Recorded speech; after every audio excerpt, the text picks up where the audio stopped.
Now I would like our morning panelists to come on up.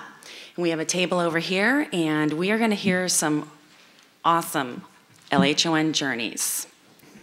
All right, so our 4 panelists are here today, and they come from all over. And our first speaker is going to be Rick Mitchell. He comes from Pittsburgh, Pennsylvania. He's 48, and he's been affected for about 30 years. Rick, tell us your LHON journey. Thanks, Maria. First, I'd like to thank Lissa for really a wonderful opportunity for all of us. In that 30 years, I think I've crossed paths with one other person that is affected by this. So it's a little overwhelming, kind of strange, and really awesome to have a group like this together. So I'd just like to thank Lissa. Maybe we could all give her a round of applause.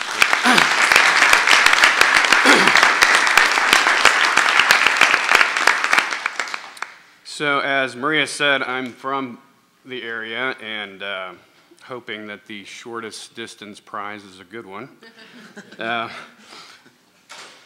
So I'll tell my story, and then I'll be so bold as to give a little advice since I've been dealing with this thing for 30 years. First off, these are my notes. This is kind of, if I'm in a work situation, one of the things I do, not that you guys need to hear this, but I would just candidly say, hey, I've got this eyesight condition, hence the giant notes. And I just thought I'd start with that so that anyone kind of wondering how you might deal with this situation with a room full of people that don't know what you're dealing with. My advice is to be very candid. Don't feel embarrassed. You've done nothing wrong.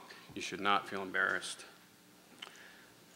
So my story began about 30 years ago, one summer afternoon, riding my motorcycle home from my summer job. I was a sophomore in college. It was that summer, and I'm going down the road on a bright sunny day, so I have these sunglasses on, and I have got this fuzzy spot on my one side, and I thought, oh, I must have something on my sunglasses, so I pull over, I get them out, and I'm like, okay, let's try that. So I go a couple blocks down the road, and I'm like, wow, that thing didn't come off. So I pull over again, then I look without them, I'm like, wow, it's not on my sunglasses, what's going on?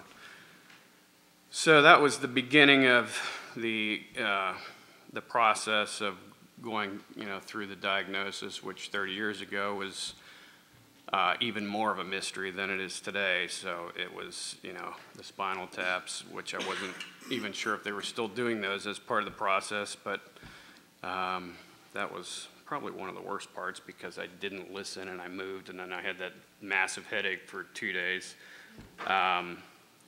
So the diagnosis and that process was for a guy like me that grew up in a small town a couple hours north of here. Pretty scary. I was told that I'd probably not drive. I'd never even been on a bus or any kind of public transportation, so I thought, well, that's the end of me. And so it was as lots of people in this room know, it was devastating for a while.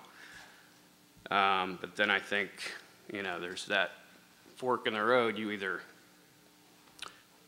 deal with this or you don't. So, so I did. And so I took one semester off of college and went to the Cleveland Clinic and learned how to use CCTV and some other assistive devices, and went back and finished my marketing degree at Slippery Rock, a small school a little bit north of here, and came out of Slippery Rock with a marketing degree, which probably 80 or 90% of your decent job opportunities with that degree would be sort of regional traveling sales or that kind of a thing. So without driving, it really condensed my job options, and found that out pretty quickly by not really having any good opportunities. So I took the step of hiring a headhunter just to help me get some kind of foot in the door somewhere. So my foot in the door 25 years ago was, of all jobs, I can't even believe I accepted it, but it was a mailroom job at an accounting firm called Deloitte. And I said to the guy, the mailroom. I mean, didn't I describe that I have a visual problem? I mean, I was sorting mail all day, so I said, you know, why not? Let me just give this a try and pay the rent. And he described it was a great firm, and you know, just see what you can do. So, of course, he wanted his fee, so we gave it a try. And so I was in the mailroom, file room area with my CCTV, and you know, there's like 500 people there that I have to sort mail for. So I had created these large labels for the mail cart so that, you know, if I got close enough with my 10x magnifier on my glasses, I could actually read the name. So I'm looking at the envelopes under the CCTV and putting them in the cart, and I'm thinking, I can't believe I'm trying to do this job, you know, and I probably thought about giving it up a few times the first month or so, but I thought, just keep trying. And so, you know, one thing led to another with certain opportunities, and so, you know, 25 years later, I'm a manager in our national operations team and work with projects that impact the U.S. firm, and we have a big operation in India. So along that way, there were, you know, probably 5 or 6 promotional positions, and it's been a great ride. And now I look back, and honestly, it was so long ago that it's hard for me to even remember how hard it was, but I'm pretty sure it was pretty hard. So that's sort of my work journey, and I'm happy to talk that through in more detail with anyone who's interested. My hobbies, believe it or not, I'm still pretty darn active. I golf, I fly fish, I snowboard. You don't want to be that person with that pretty all-white one-piece snowsuit on in front of me, though, because you might get run over. But I play poker. My wife's not so thrilled about that one, but and so, you know, I'll just try anything, and if it doesn't work out, then so be it. So I do have some advice for anyone sort of recently impacted, and these are going to sound, I don't know. I wrote them up as do's and don'ts, so I don't know if that's a little too authoritative, but that's how I was thinking. So my don'ts first. So I say, don't let LHON define you. You know, everybody has wonderful characteristics, and you know, your whole life should not be about this, right? And life's way too short, so don't let it define you. Like I said before, don't ever feel embarrassed about this situation. You've done nothing wrong. Be candid, be forthright, and I think people sort of get it a little better when you're not showing any signs of embarrassment, and just be confident. Don't be afraid to try new things. Like I said, if it doesn't work out, it doesn't work out. And I hope, scientists and others in the room don't take this the wrong way, but I really say don't obsess over a cure, because I think it could consume you. I know I've sort of got sidetracked with the obsession a few times, and I have to step back and say, wow, I've got a wonderful life. So I think you have to really balance your life and stay connected and stay networked. But I think the obsession can be a little bit of a negative that we have to be careful about. Okay, the do's. Again, be confident. Be matter of fact about your situation. And ask for help, Good thing I'm not one of those fathers that would never ask directions, because I'm not that type. So if I am in the airport and traveling for business and I'm just in a hurry and I don't feel like dealing with all my gear, just grab somebody. Hey, I've got bad eyesight. Tell me where to get to this. Don't feel like you have to prove your independence. People are there. Use them. They are part of your toolkit. So that's really my journey. I really look forward to getting to know a lot of you more, and doing anything I can, having dealt with this for 30 years, to help anyone through their journey. In closing, I'd like to thank my wife Kelly for putting up with me for many years now, and for supporting this situation in such an open way. Thank you.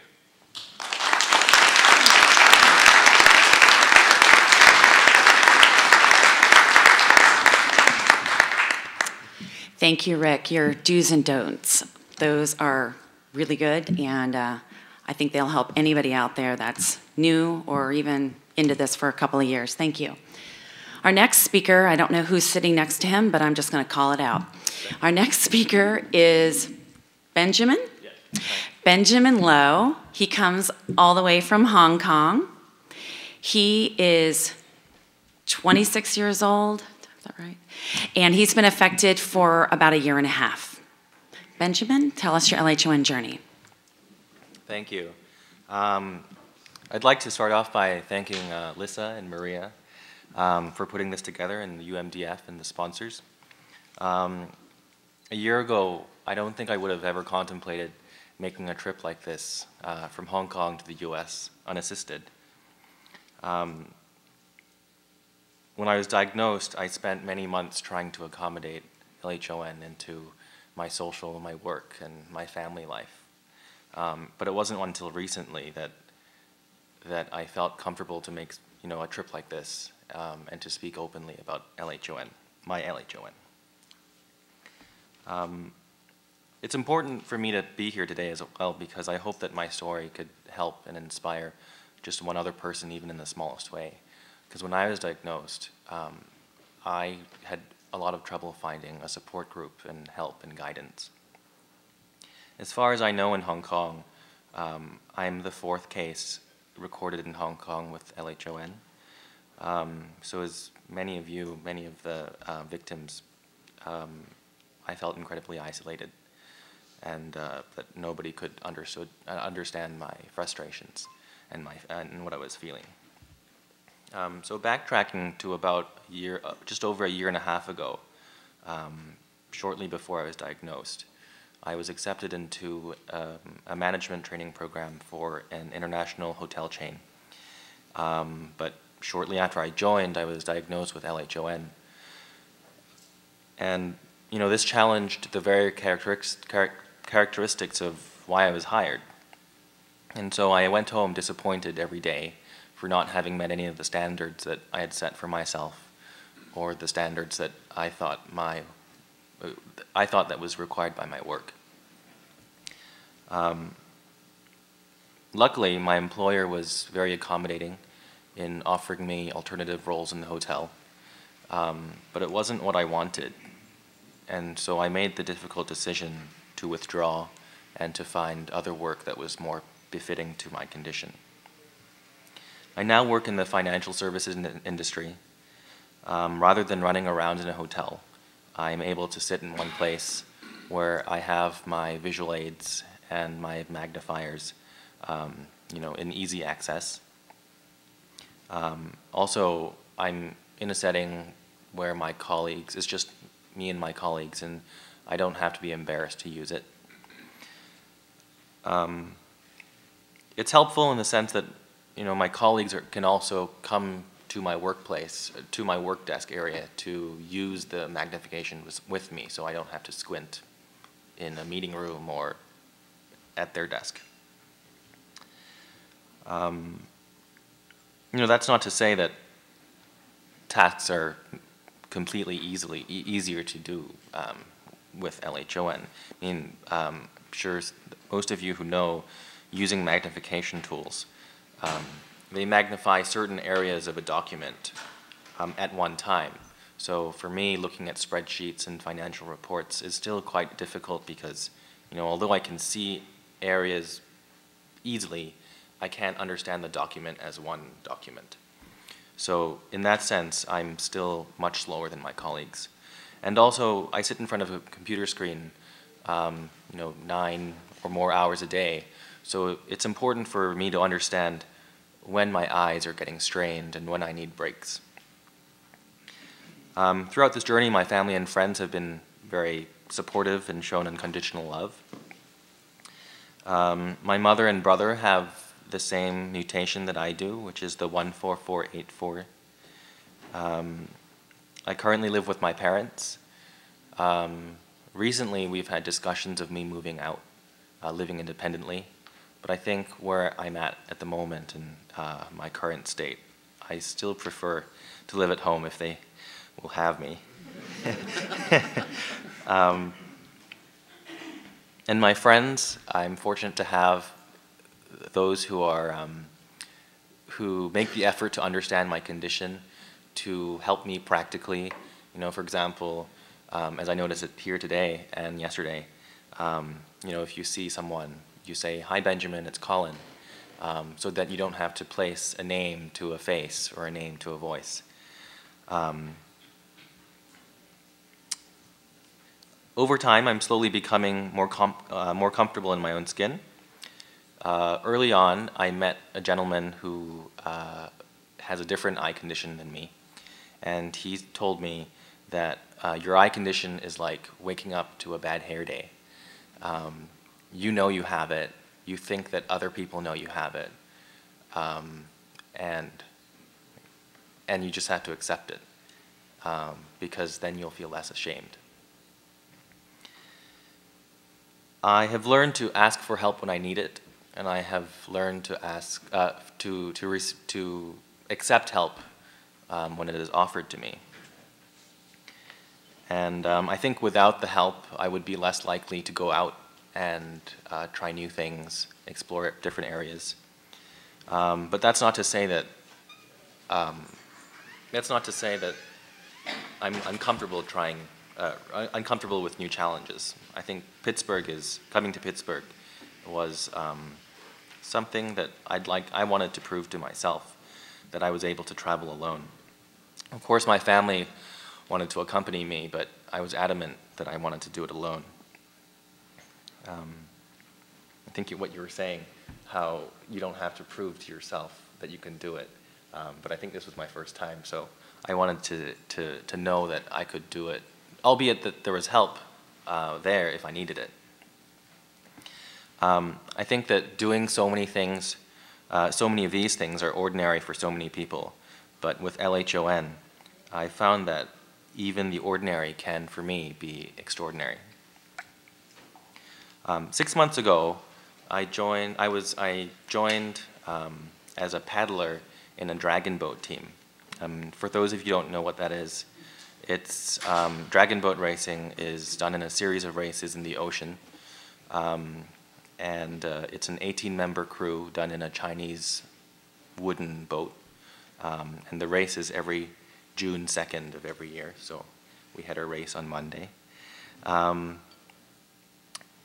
This sport was a great way to help me stay active, and it's also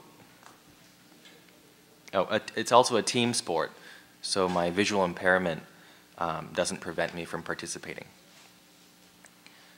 It gives me the opportunity to train with sighted team members, and contributing as a valued member has helped me to feel ordinary. In fact, most of my teammates don't know that I'm visually impaired, and I'm treated the same regardless of my LHON. It makes me feel that I have contributed, and my contribution is the same as other members in the team with no special treatment. I think that my accomplishments have balanced out the negative challenges that I face in everyday life.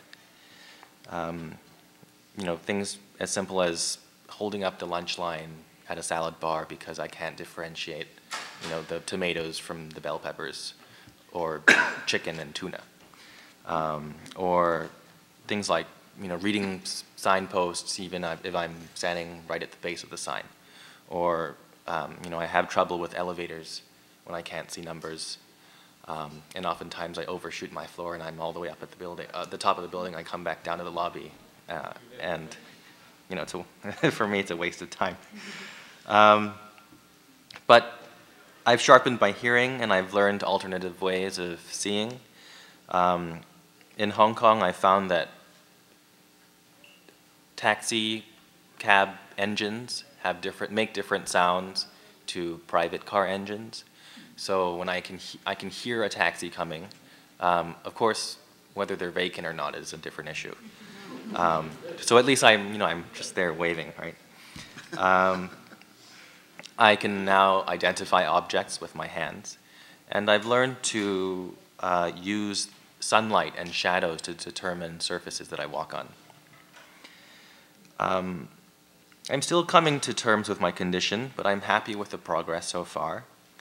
I think that my attitude and my willingness to persevere has really helped me define my happiness and my success and who I want to be.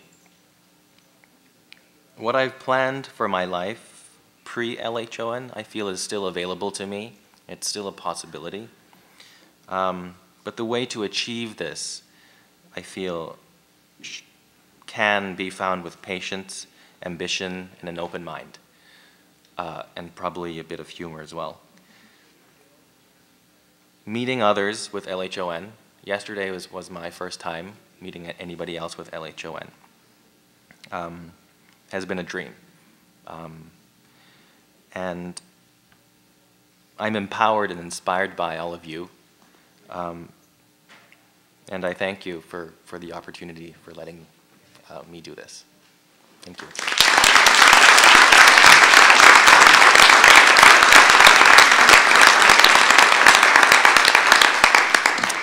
Thank you, Benjamin. Thank you for sharing your LHON story, and you inspire us, and we are just as thrilled to meet you all the way from Hong Kong. Who's sitting next to Benjamin? Jessica. All right. Our next speaker is Jessica Loomer. She's from Phoenix, Arizona. She's 28 years old, and she's been affected for about a year and a half. Tell us your story, Jessica. Good morning. So my LHON story is a little different than everybody else's. Mine started when I was a little girl, and I remember sitting in the doctor's office. My brother was diagnosed with LHON when he was 8, so he is now 27. So, it's same drill with him, but 25 years ago, it was way different. It was test and test and test, and my brother's very quiet and shy. So we knew something was wrong with his vision, but wasn't quite sure what was going on. Blood tests and everything else came back, and eventually they figured out he had LHON. What we knew of LHON from him growing up was he watched TV he sat really close to the TV. He had everything blown up and had large print. We knew that he couldn't drive, and when we were on family vacations, we got to sit in really cool seats to see Shamu. So that was really all that we knew of LHON.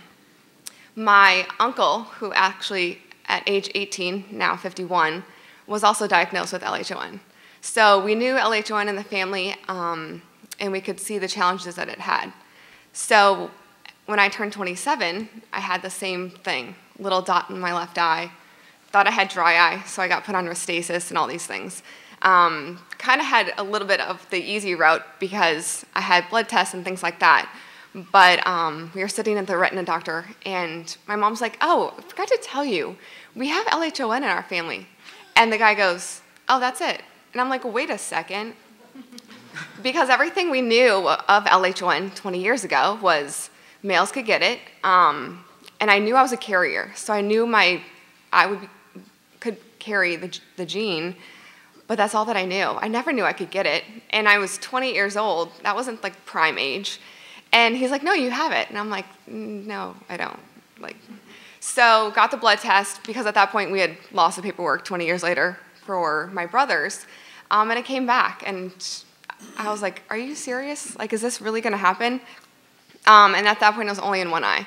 So like Maria, I was like, I got this, And I remember standing in the shower.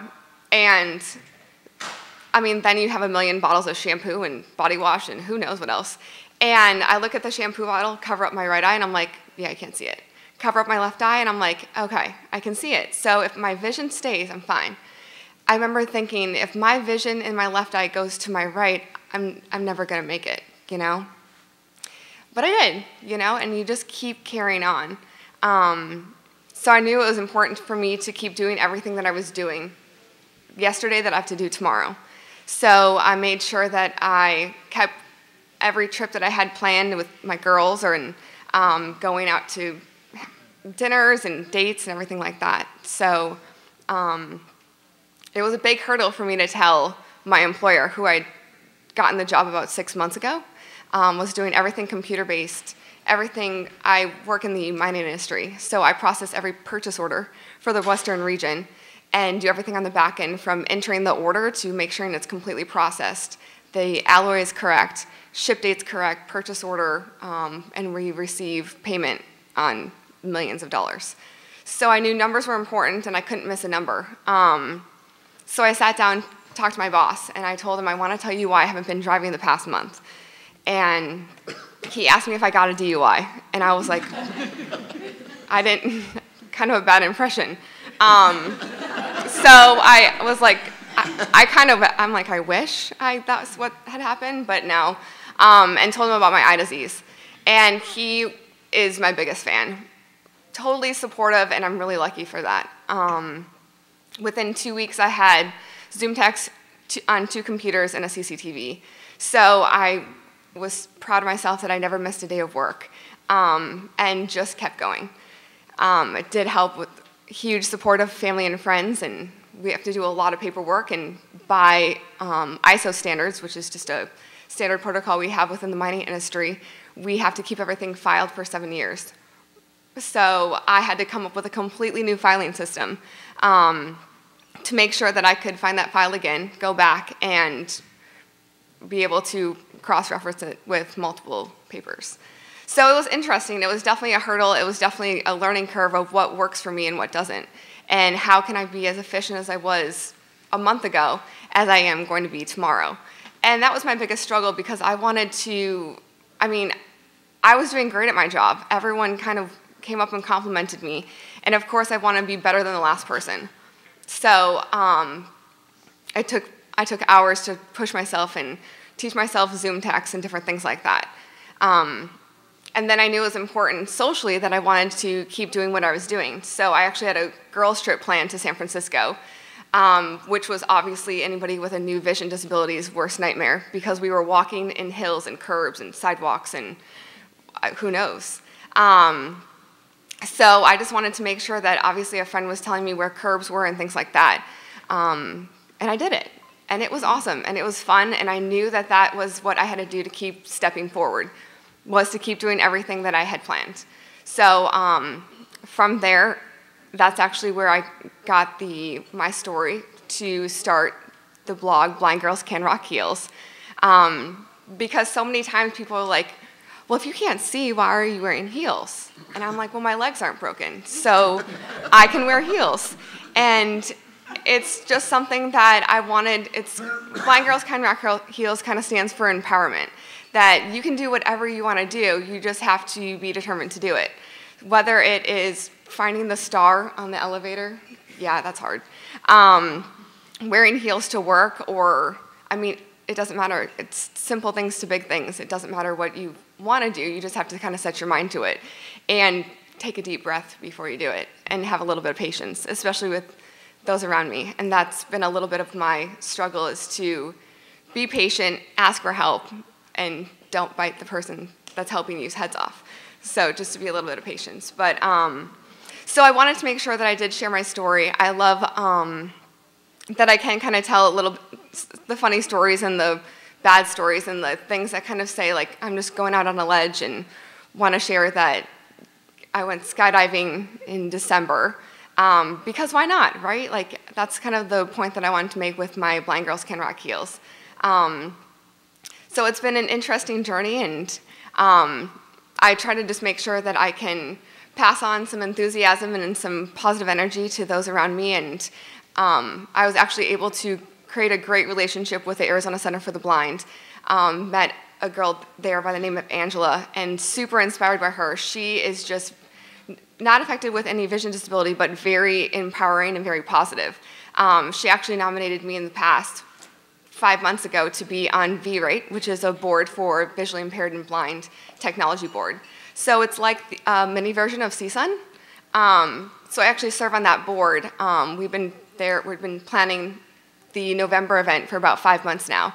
And it's awesome to be on that board because there are so many people involved on the government side, state side, and private industry there to support anyone with a vision disability and that's blind.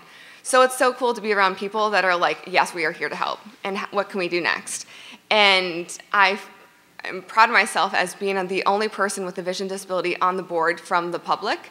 So that's always interesting, because they always ask my opinion of, does this work? What do you think about this? And how can we help, sort of thing. So this November, November 7th, I'll actually be speaking, and the keynote theme is Blind Girls Can Rock Heels. So it'll be awesome that I'm going to take kind of the stance of empowerment. Do whatever you want, make sure that you, rock it, sort of thing. So I'm excited to kind of see where that's going to turn out, and it's a 2-hour session, so any ideas are definitely welcome. So we'll have to see how that goes. But I'm excited to at least tell the story and inspire other people and get the word out, especially about LHON. Eye diseases, don't let a disability stop you. My family preached that to my brother when we were little, so we'd make sure we'd pass it on to myself and others. And now, 2 months ago, my aunt was just affected at age 63. And it's crazy to see it happen all over again to somebody else in the family. So at this point, there's 4 people within my family with LHON. It's interesting to see at her age, to teach her things that I learned a year ago: colors, clothing, hair, makeup, and those sort of things. And try to teach her my little tips and tricks, and like I put a rubber band around my shampoo. Little stuff to kind of go backwards. And it's hard to watch somebody else in your family go through it all over again and to have the same, like, how did this happen to me? I'm 63 years old. But it's also encouraging, because I'm like, okay, I've signed you up for mobility. You start Tuesday. And so she's like, okay, like, what's next, sort of thing. So it's gonna be a hard journey for sure. But it's always hard in the beginning, but I think it's where you end up and what keeps you going. So I look forward to it, and I'm so excited to be here, especially to meet so many people that I've connected with over Facebook, and it's so awesome to put a name with a face and voice or anything like that. I don't think I could sleep last night because I was so excited. So thank you guys very much.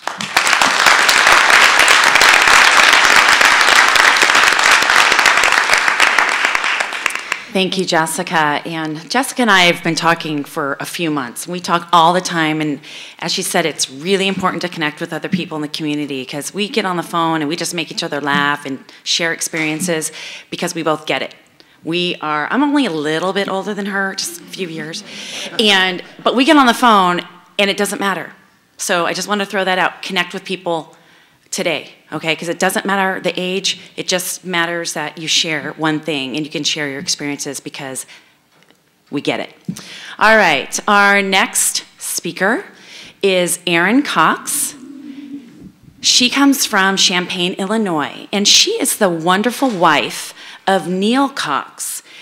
Neil is affected, and he is 36 years old. He's been affected for about 2 years, and she's been an amazing support for him.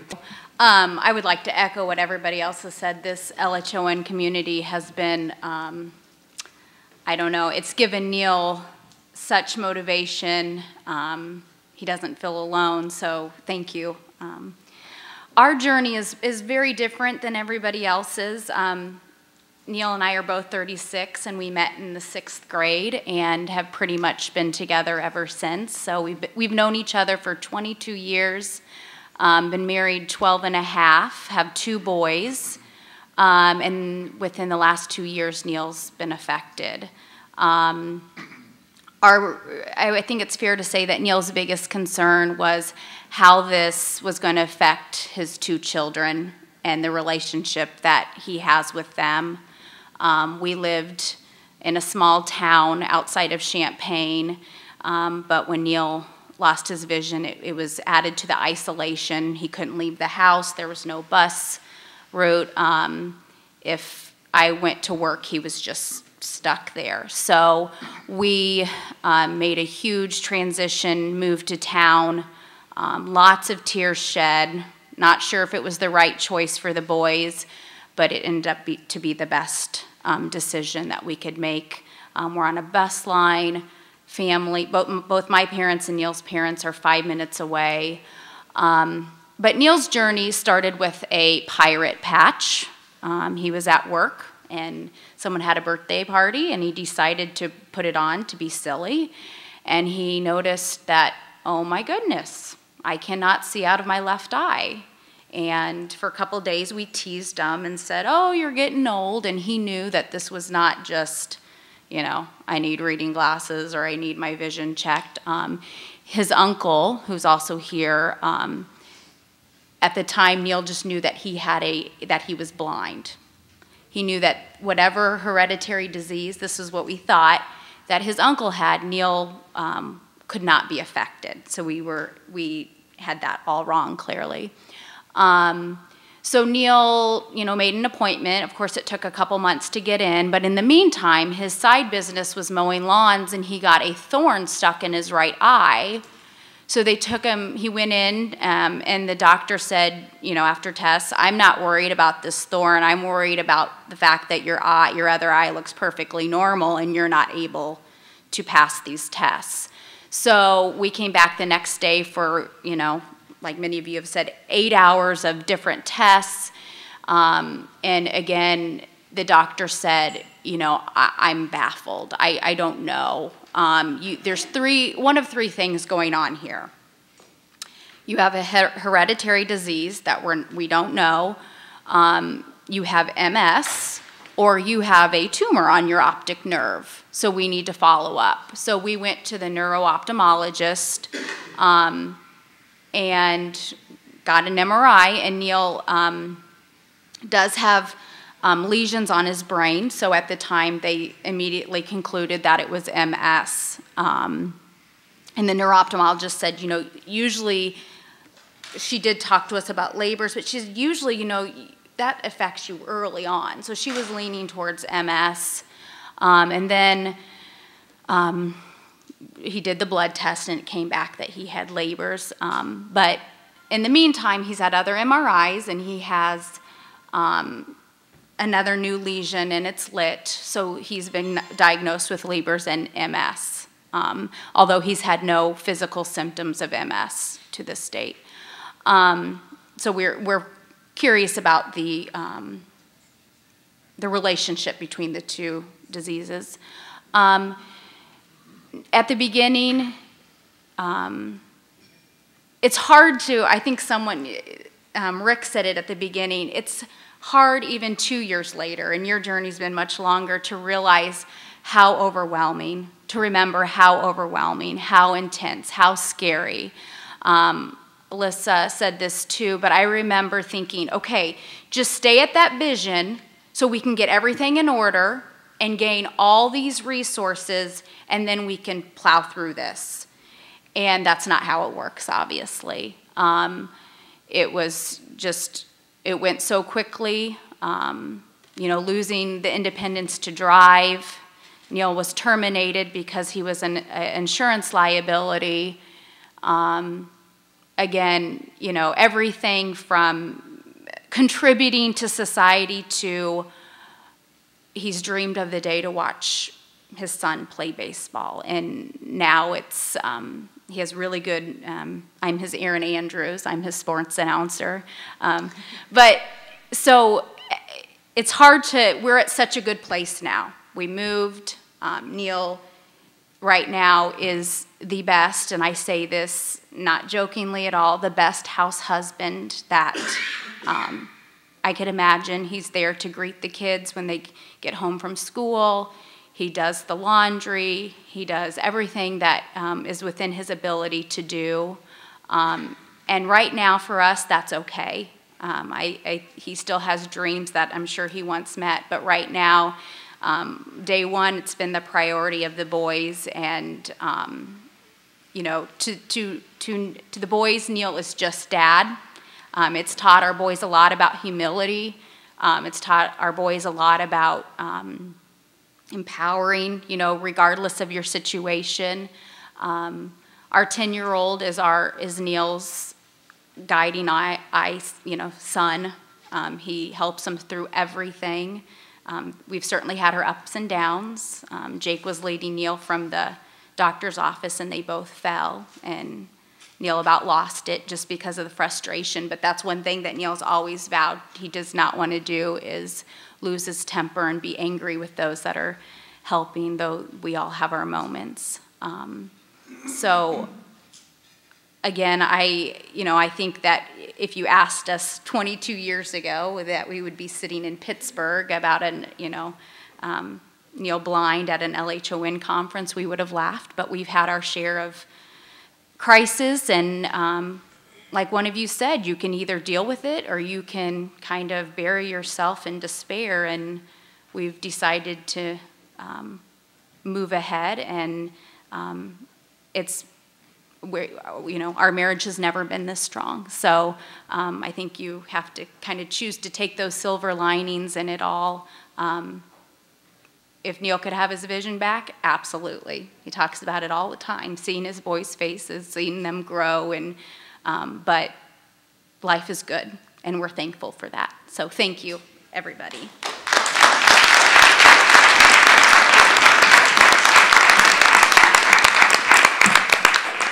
Thank you, Erin, and that's a great story. We love hearing from a spouse of an affected, and it sounds like you guys are an amazing family. I'm going to turn it over to Lissa, because now we are going to do a question and answer. So you can ask any of the panelists or myself, or Lissa ask some questions, and I'm going to hand it over to her. Thanks. Chris, will you? Chris, okay, so we've got Chris here with a microphone, and if anyone in the audience would like to ask any of our panelists a question, make a comment, share your own thoughts, please, there you go. I'll be interested. I'm a father of a son who's affected with LHON 6 years ago. If I could know what mutation each of you are affected with, it would be interesting to know. I think I'm 117A. That's what Neil is as well. Me too. 14484. Thank you. Questions, comments, thoughts? I want to know what app you use to read. You use notes? Hold on a second. What we want to do is capture things on the mic, so I'm going to ask you to hold. Chris has got one in the back, and then he'll bring you the microphone. Go ahead. Good morning. My name is Ellen, and I am the aunt of an affected. My sister's son was diagnosed about a year and a few months ago. We live in the same town, and so I guess my question to the panel would be, as a unaffected person, but yet a carrier who also has children, and it's been shocking to me to hear of women in their older years becoming affected. I'm 53 and am, equally as concerned for him and my sister and her family, but also harbor those concerns and issues for myself and my children. I have a son who is 18 and will be going to college in a few short months, and all the challenges that come with being a college young man. He made a very nice remark, however, and said, as sorry and as concerned as he is for Ben, my nephew, he is also very thankful that he has a place of understanding and knowledge that if Ben had had, or if we as a family had had, would choices potentially have been different. And he, I said, that makes you, especially aware and certainly have to recognize with each decision that you make how that could potentially put you in jeopardy. So I guess my question is, I never quite know what to do to help. I never quite know what I can offer or should offer, and other than continuing to say, what can I do, I guess I'm looking for some suggestions or things that might be helpful and yet not crossing a line of assumption about what may or may not be needed or looked for from supporting family that live close. Would anybody like to take that one? You want to go ahead? Okay. There's a couple things that are always super helpful to me, and probably walking outside's the biggest one. I don't see a lot of contrast, and if there is a cement curb and a cement road that are the same color, I can't tell where the depth perception is, or where there's a step, or if there's stairs coming up, especially like those stairs. There's no color contrast, and I can't tell where's the depth. So description while walking anywhere is awesome. So if someone tells, and I might see some of it, but if someone says, okay, to the left, we're going to go, and there's a hula hands to the first door, the second door is the coffee shop, and we're coming up to a curb in about 5 steps, I'm like, okay. Then I at least kind of know what's happening and kind of what's around me, and that helps a ton. I at least feel a little bit more confident walking. Or if there's stairs coming up, my mom will say, okay, stairs 1, 2, 3, step down. And so I'll know 1, 2, 3 means count 1, 2, 3, and then I can count ahead. And I just feel so much better that I know what's around me. And especially when we just got here yesterday, I'm like, okay, what's that? And what's that? So at least I can feel like I can gain some sense of bearing. So I know when I go out tomorrow, I know exactly kind of at least where we're at, and where there's a step and where's a curb and where the door is, and I feel more comfortable that way. I'm going to add one thing myself, is just having patience.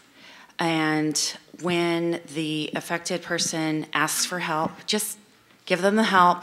No attitude, no frustration, no again, none of that, and just help.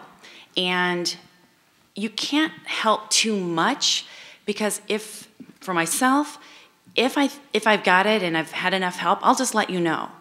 But it's worse not having the help. I'd rather have more help.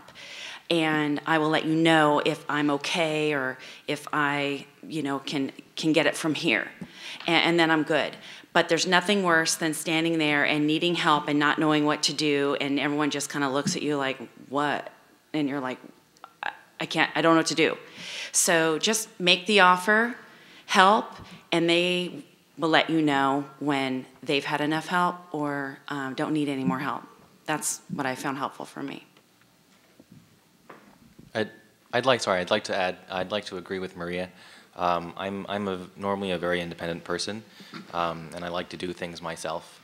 And so I think coming to terms with asking for help is still something I'm working on. Oftentimes I think it's difficult to force help upon others.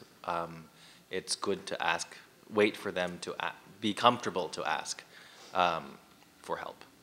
And then another thing I wanted to add was it's probably best not to move things that they've, for example, I know I put my toothbrush in one place. But if it's moved, then I can't find it. And that same goes for everything else, in the house or, in the classroom or things like that. Chris, could you bring the microphone up front? We have a couple folks with questions. I think Lynn was first up here on the left, against the wall with the blue. Yeah. Didn't you have a question, Lynn? Oh, sorry, Chris. Oh, I was just going to say, don't skip the most expensive things on the menu because I like them.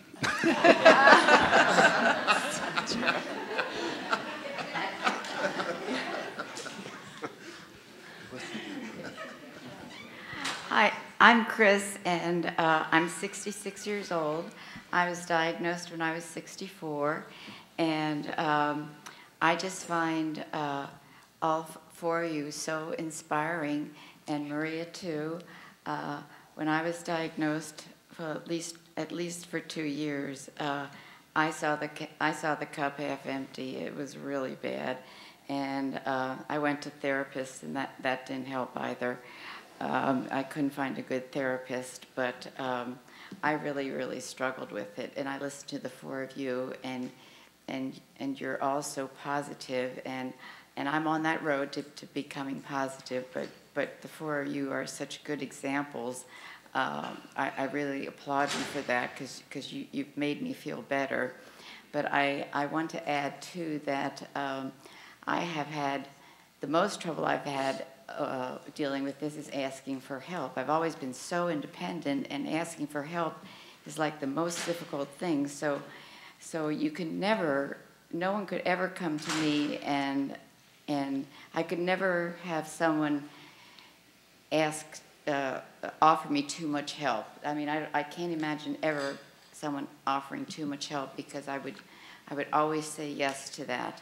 And so don't be afraid of offering help to someone, and especially I think to older people too. I think to us older ones who to a woman who never expected to be in this circumstance, and attitude is a big thing too.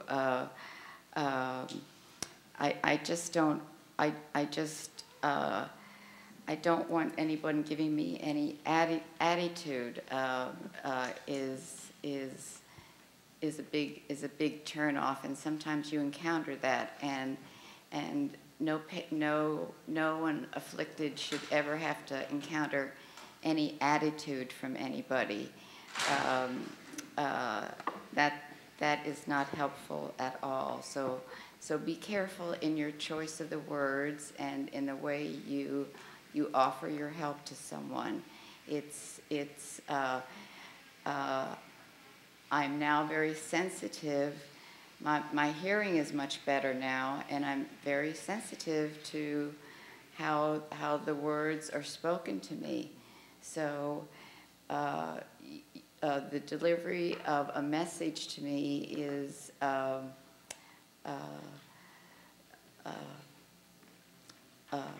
much more.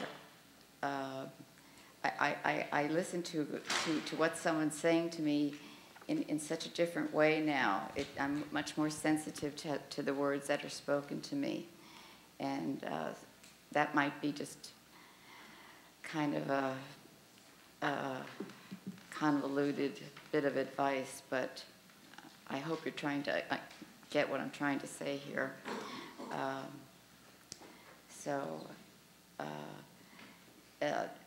You can never offer people enough advice or lend them a hand.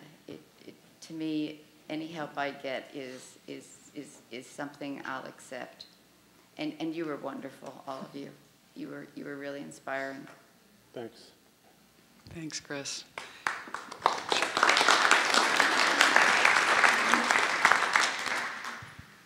Hi, my name is Linda Delmage, and I'm from Maryland. My son, Mark, here is affected with the 1178. Is it 1178?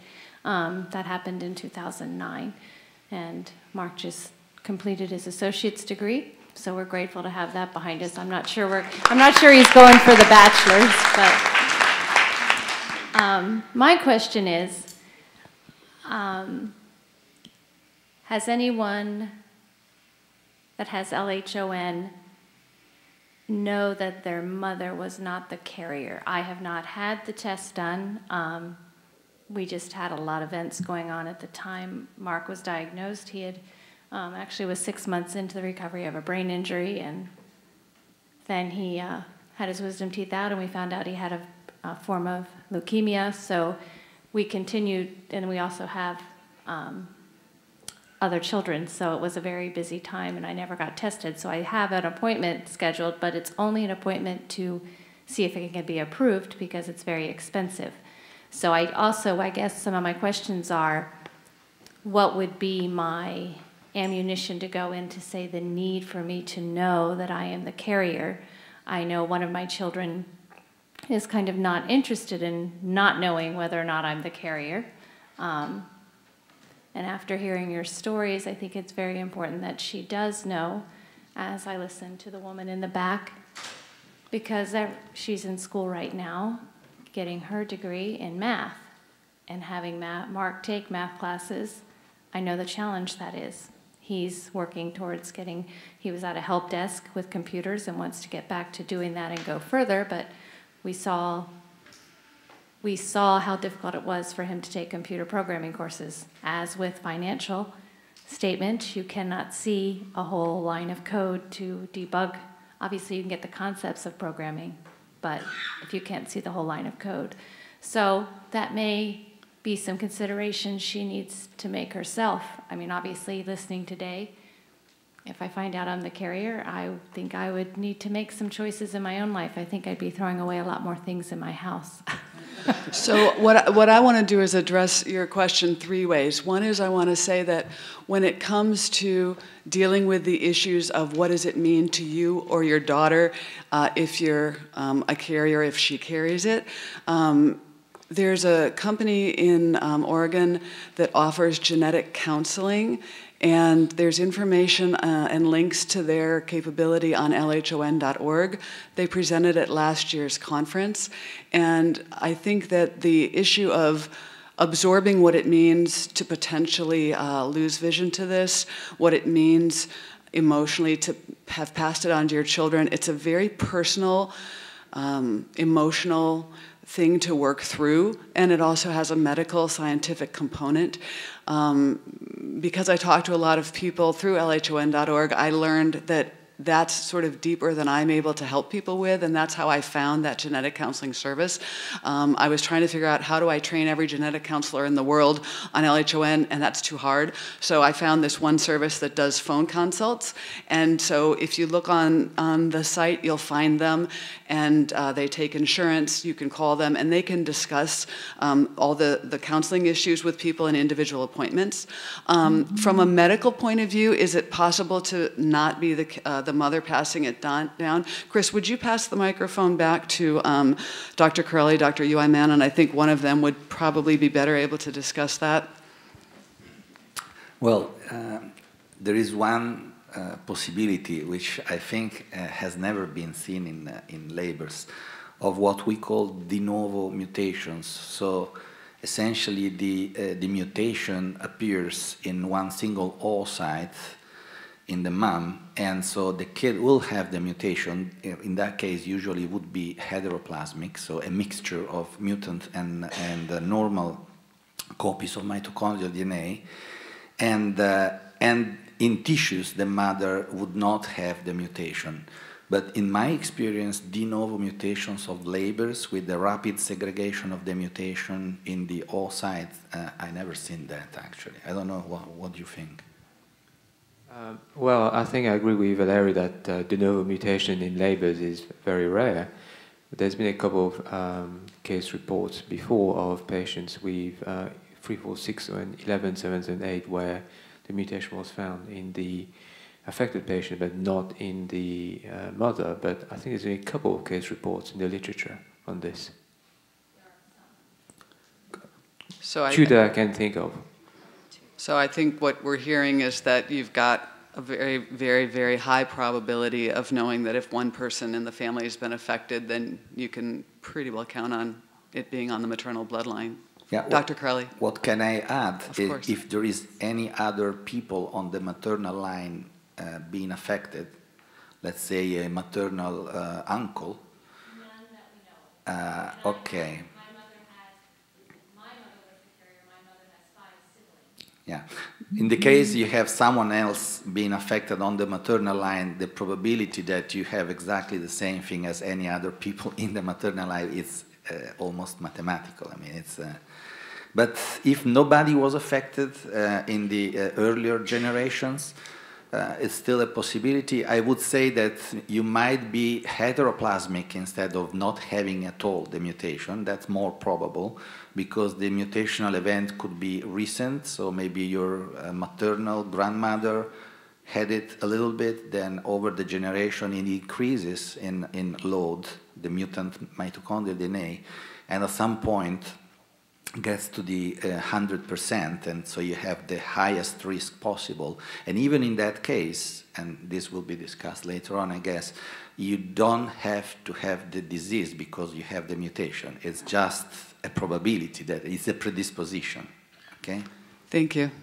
More questions? Could I just comment on the concern around the career choice around computer programming or financial analysis?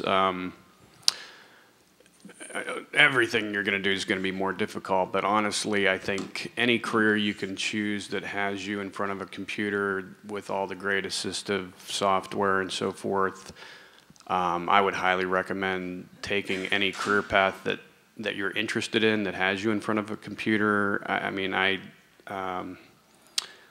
as part of my job, I twirl data and do very complex SQL queries and detailed analysis using software like Tableau that does very complex calculations and things. And I'm not saying it's easy, but it's possible. And so anything that's possible is, and you're interested in, is worth pursuing. There's careers that are just off limits because you're not going to be an airline pilot. So I just would really encourage any career that has you in front of a computer. I'd like to ask a few questions before I really say what I want to say. The 11778A is supposed to be the most common, so I was curious how many in here have that mutation? So it is. So here's an off-the-wall question. Since you've been diagnosed, has anyone's vision actually improved? Your son has? Anyone else? Jessica? I think mine is starting to. Okay. Because, and maybe that's all it was for my son. Maybe it was just natural. But when he was first diagnosed, excuse me, and we got him Zoom text, when his, it literally broke my heart to see him have letters this big, 4 inches, and he would look 10 to 15 seconds just to determine what each letter was. So I got very aggressive with it. I looked at everything that I could find, and so I started loading him up on any supplement that I could find that would increase mitochondrial activity, especially anything that would pass the blood-brain barrier. And one other thing that I did was NASA's been using near LED therapy for decades for muscle issues and stuff. So we put him on a lot of things. And about 1.5 years ago, well, it's actually been probably about 2 years ago, I came in and he was at 12x, not 14. And he said, well, I can actually see 10x, but 12 is more comfortable. And so we were kind of encouraged, but as the months went by, it was then 8x and then 6x. And so today, and for the past 1.5 years, he's been down to 4x. And so instead of those huge letters, he now sees icons and he can do things. So I was just curious to see if he was atypical in this, or if people's visions have actually improved, because from what I read, it's the most common, but it's also the least one for getting anything back. So I just wanted to throw that out there. I mean, you know, I'm not going to tell you what brands or anything like that, because I'm not associated with it, but I'd be willing to tell you everything that we've given him over the years, because it's been a list. It really has been. Well, and I think the issue that you're bringing up is one that probably everyone in the room deals with at a personal level of what should I do, what can I do, what shouldn't I do. And Dr. Corelli and Dr. Mann will be absolutely addressing those issues in a later session. So maybe we'll hold that topic until we have an opportunity to hear what they have to say, and then we can have our personal discussions of what we've done in the context of what they know from the research point of view. If that's good, we can go on to another question for now. If there's any, I do have one more Linda. question about, we don't follow, or we or Mark, we do not follow a doctor. Like, he doesn't have regular eye exams. Is that important? That's not anything we have done, didn't see a need to. Is that something where he should be followed up? Obviously, he sees, you know, he sees a, it left me, oncologist, you know, that follows him because of his meds for that. So some of his things are atypical when I listen to some of what you say, like his, you know, listening to books for college. Well, with the brain injury, the auditory has not kicked in the way that I hear other people's has for him. So the auditory deficit as far as listening. So he sees that and follows a doctor, but not for his eyes. So I don't know if that's something that's important to do. So I think, again, for the panel here, we could anecdotally say what we've done, but I think I'm going to ask you to hold that thought, because we have our scientific speakers hearing the question, and I suspect that they will address some of those points. If they weren't planning to, they'll get it into their talks, and then we can come back as a question as needed later. Let's keep that into the medical side. We've got another question. Good morning. My name is Nancy Amity, and I'm from Cleveland. I just want to say all of you on the panel are so positive, and that's wonderful. We've been dealing with this disease for 40 years. My brother was not diagnosed with that because there was no name 40 years ago.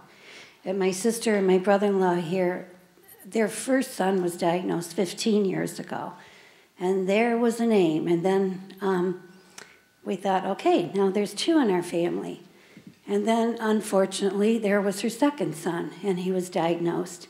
And the negativity was so strong, it was horrible. They were both a freshman in college, and they both quit. There was really not much support there, but my sister and brother-in-law were unbelievable. To this day, they're there every second. The negativity finally has turned around. My one nephew's a father, wonderful.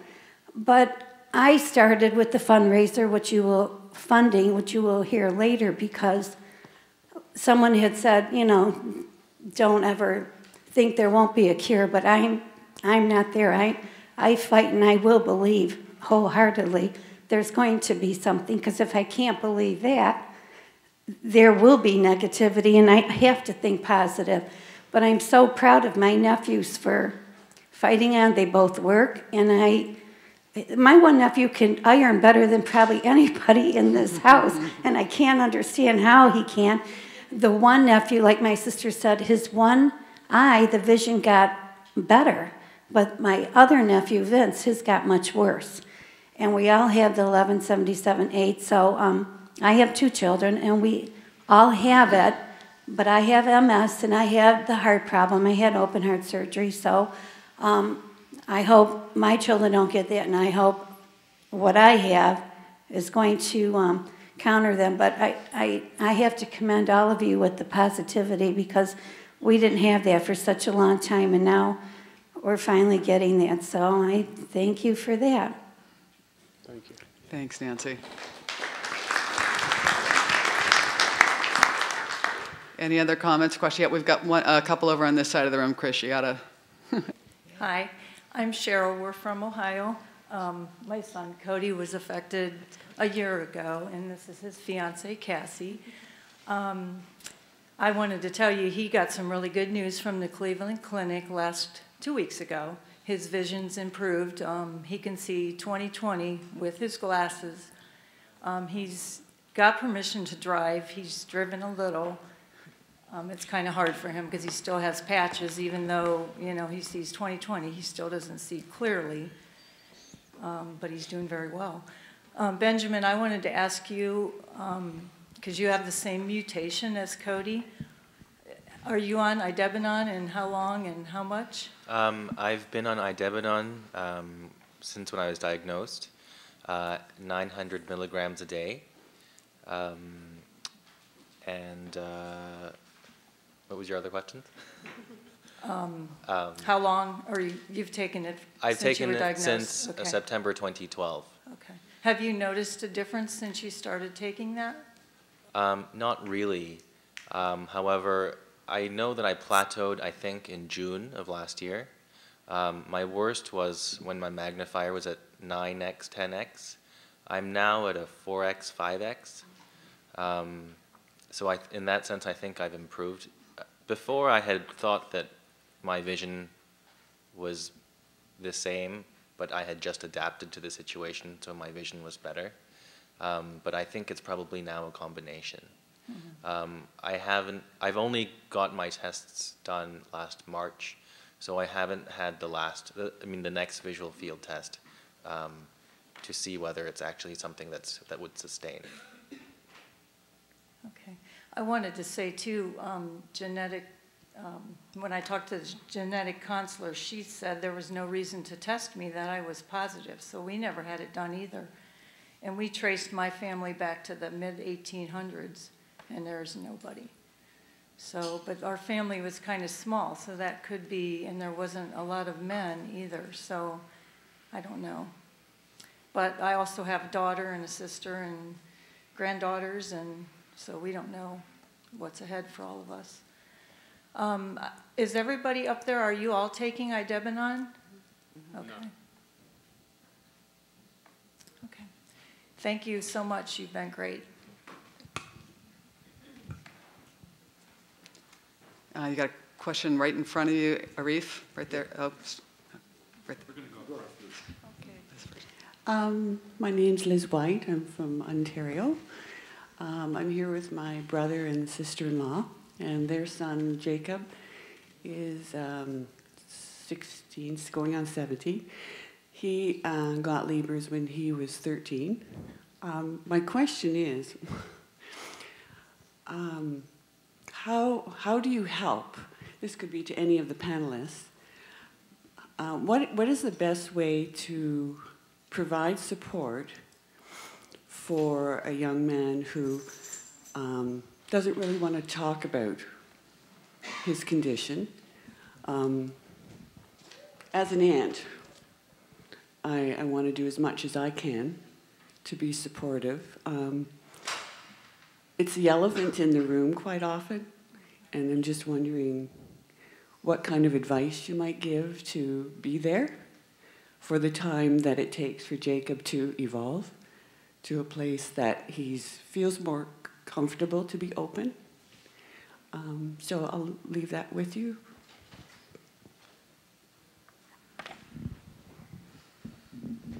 I'm not affected, my husband is, but I know for Neil it was all about normalcy. He wanted that more than anything, and so sometimes just not addressing it or, choosing to discuss things that aren't defined by the labors. I think that was a huge thing. Neil lost a lot of friends because they did not know how to it was so unsettling to them, and it was difficult for them to see someone mid-30s, their world was turned upside down, and all Neil wanted to do was just hang with the guys. It didn't need to define their relationship. So I, as someone that's, unaffected, I don't want to speak too much on it, but I think normalcy is what Neil wanted more than anything. I'm going to add quickly to that myself. As an affected, I want things to be normal. do things that I used to do, and I am trying to figure out how to do most all of that. But I also have a daughter who's 14 and not affected, and she is having a very difficult time accepting that she has a blind mom. And at that age, 13, 14, there's a lot going on and in that age group. And what I do with her, kind of on the opposite way, is I try and keep it normal for her. I try and keep her going to her activities and hang out with her friends and things like that to keep it normal. And I think you could almost do the same thing for a 13-year-old, boy who's affected. Let him be with his friends. Let him do the things that he wants to do to the best of his ability, so it stays normal. And if his clothes sort of match but don't, just go, hey, you look great. Just don't bring a bunch of attention to it. And when he's ready, and I feel the same way with my daughter, when she's ready, she'll be willing to address it and probably dive a little more into it. But right now, she doesn't want anything to do with it. And we just carry on and try and, again, normalcy, I think at this age is huge because they're already going through a lot, in that adolescent time. We've got time for one more question, and then we're going to take a break. So, Chris, you can make one friend, and then... Thank you.